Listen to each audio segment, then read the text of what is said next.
Hey everyone, tune in today because I'm going to talk about those of us, I'm not necessarily there at the moment, that eat the same thing, exactly the same thing every single day. I'm sure you've met the bodybuilders that probably eat chicken and broccoli and rice every single day. And honestly, kudos to people that can do that because it takes a lot if you're competing as well. So let's tune in and talk about the diet hack of eating the same thing every single day. And is it necessary? Diet hack that you need to know. I made some notes so that I don't digress. Number one, eating the same thing every day. Most successful dieters, like I said in the intro, have a go-to staple meals that they are super consistent with and have learned to embrace that are boring, and there's a good reason for it. Okay. It's usually minimalist, and it's not got like Caesar dressing or anything on it, and it's very plain, nutritious, dense, and obviously the macros are very balanced. I'm sure we know the bodybuilders or the competitors that are eating the same thing every single day. That is very basic in terms of carbs, protein, and veg, of what they need in terms of nutrients for their body.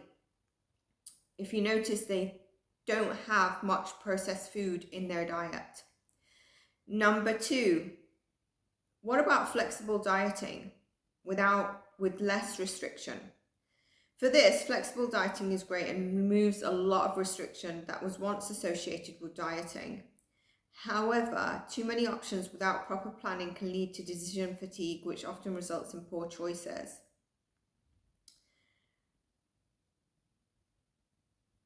Sometimes when we have so many choices of things around us, we make less appropriate decisions in terms of our nutrition goals because there's too much variety, and according to science, it's associated with body weight and fat gain. I believe it's associated with we have so much of a variety, so we tend to choose what will appeal to us, which is probably we're not going to choose the less basic. So we're not going to choose like plain rice and chicken as opposed to Cajun chicken and Chinese fried rice or something like that. That's just an example. It's not your cleanest example, but that's an example. And so there's a calorie surplus there that eventually, if it's continued, and you know we're talking about a diet over a period of time, that you might not end up remaining within your ideal calorie count for your ideal goal. So that's how I translate their science facts. Find ways to simplify dieting. Standardize the meals. While variety can be a good thing, by simplifying the number of options available to us, planning out the meals in advance, and sticking to a consistent schedule can reduce the amount of decision making and impulse choices that are made around the food. I have been through this so many times in my life, and I still struggle with it sometimes. Just being absolutely honest. If you're really busy and you're not planning your meals, which I do fall off and I don't always plan my meals, and your days are kind of back to back, you're likely to select what you can just get hold of in that moment because you don't have time to prep. You don't even have time to think. And even if you're over hungry, you've gone like 5 hours without a snack or anything because you've had meetings or you've had clients, whatever it is, you get to grab whatever you can before you got to move on to the next thing. And so this is why simplifying and good planning helps you stick on your goals in terms of nutrition. what can this look like? Okay, so I made some examples for you. If it's breakfast, and I put a short up the other day where I said if you're having porridge, Rice Krispies, what are you having for breakfast? It's fine, but have some protein in your breakfast. So for breakfast, you can have no oats, you can have Greek yogurt with granola, smoothie that has whey protein in it. You can have scrambled eggs and, I don't know, turkey. You can have turkey with, I don't know, avocado on a whole grain toast or normal toast. Lunch can be a chicken breast with greens, a turkey wrap with maybe if you're still hungry, you can have it with a piece of fruit, lean minced meat over rice and veg, or with, just boiled pasta. And snacks can be a protein bar, a whey protein shake, rice cakes with some peanut butter on the top if you're going for a workout, for example, or Greek yogurt mixed with some blueberries and a slight sprinkle of granola. So there's sort of ideas that will make it much easier to stay consistent.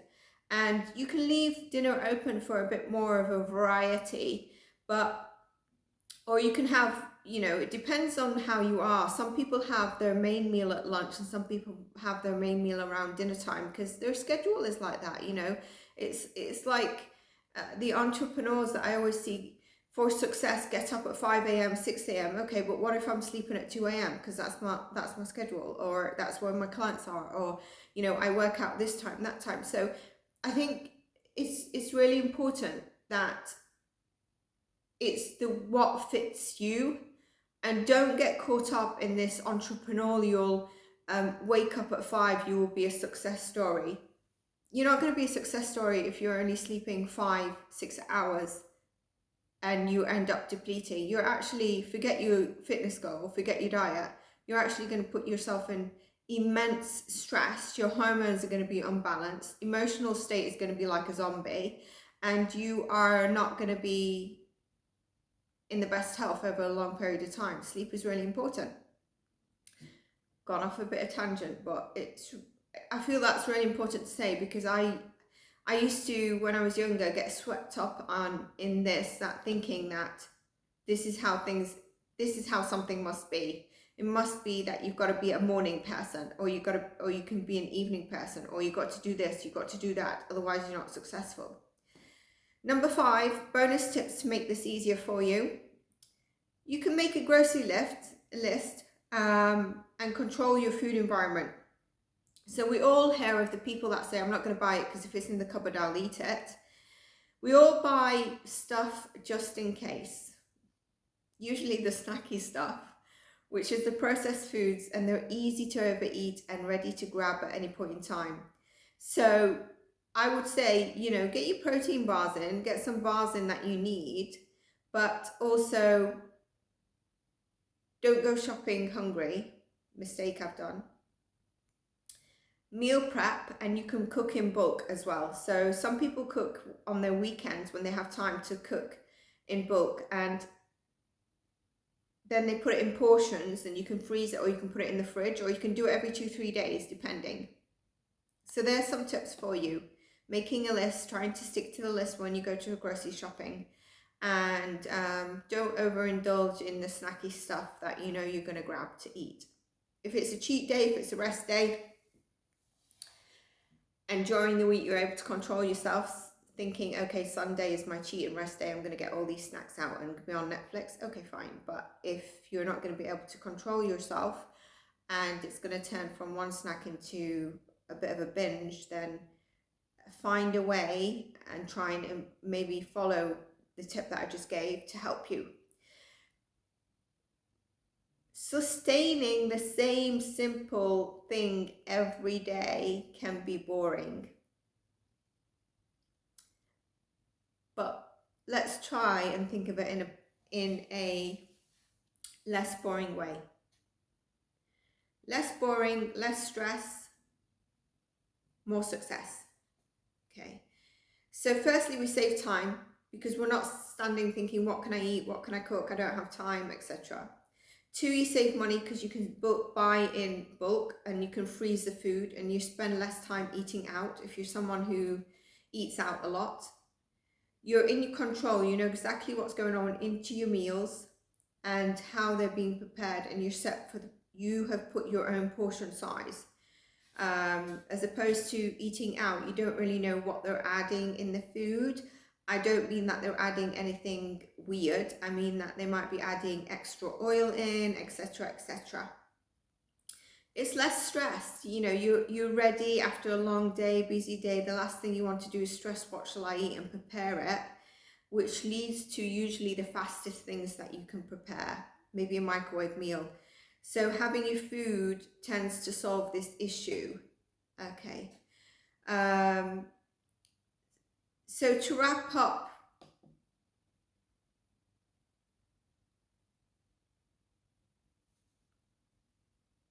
actually, let me give you some less obvious benefits.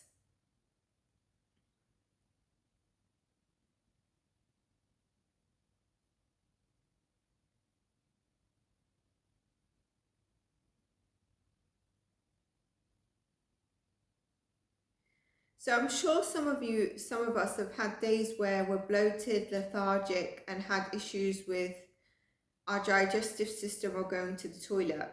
And on the contrary, you may have had days where you felt great, energetic, and strong with no stomach discomfort. If you change what you eat every single day, you'll never know what foods make you actually feel best, because it could be the day before or the day after. You're eating different foods on those 2 days. So what is it that's actually triggered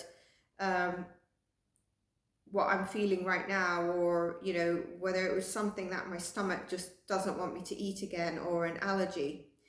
It doesn't mean that every single meal has to be the same, but having some structure or go-to, or you preparing most of your meals that you can, at least one a day, let's say, instead of making something new every day of the week, find those meals that you kind of enjoy, and you can change them every, you know, every 2-3 weeks, or you can, when you meal prep, you do like 4 different meals so that you have that during the week, and the following week you've got the same meals but frozen, but it doesn't feel like it's so repetitive, if you understand what I'm saying.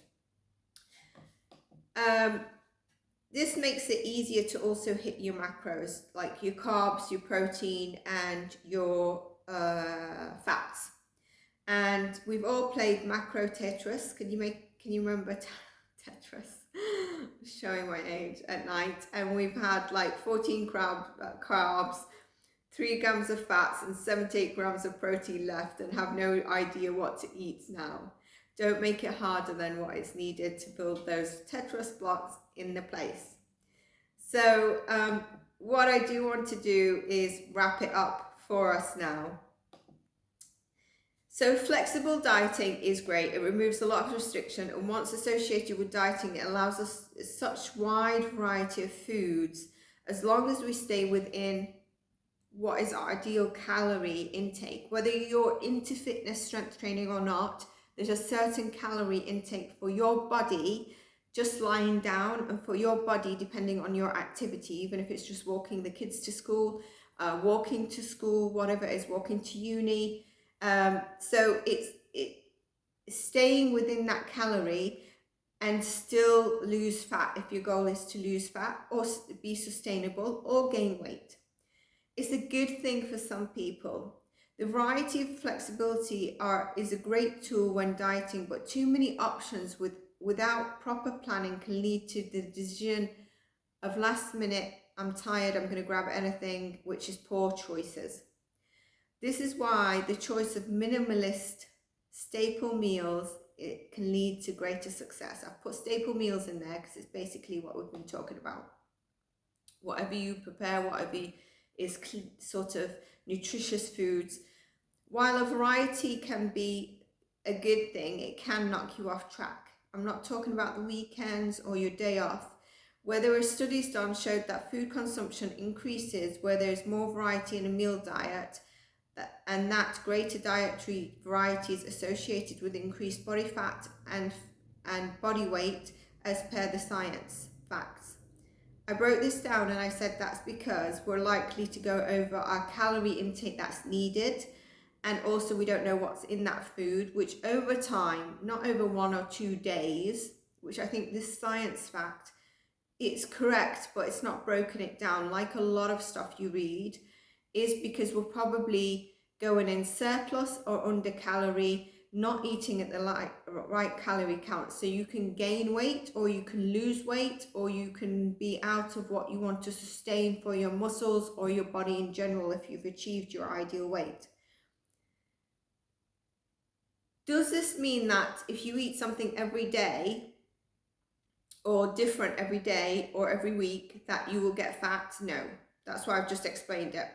But I do believe that having a dependable, boring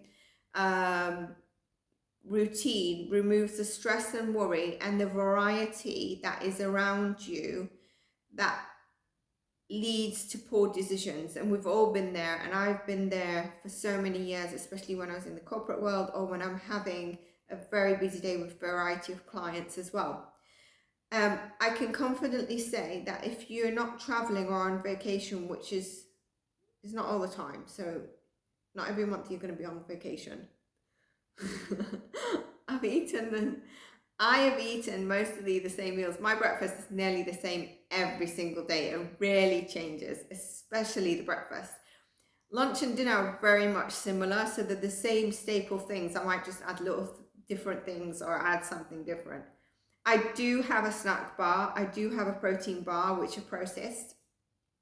But it's okay as long as you're balancing and knowing what you're taking. And we all fall off the bandwagon on certain days, so don't be hard on yourself. But we're trying to get success on the majority of our days so that we achieve our goals. I'm not saying you have to do it, but if you can simplify your diet, standardize it with meals and snacks, it's going to be easier for you. Especially if your typical week doesn't vary much and it's very much the same, so you know when you can schedule things in. When you remove choices, it removes the temptations. Remember the shopping list I mentioned. Do you have to do this forever? No. Do you have to do this for every meal? No. But if you start doing this and stick to it for a while, I promise you will see results. Give it a shot for a few weeks and let me know how you get on.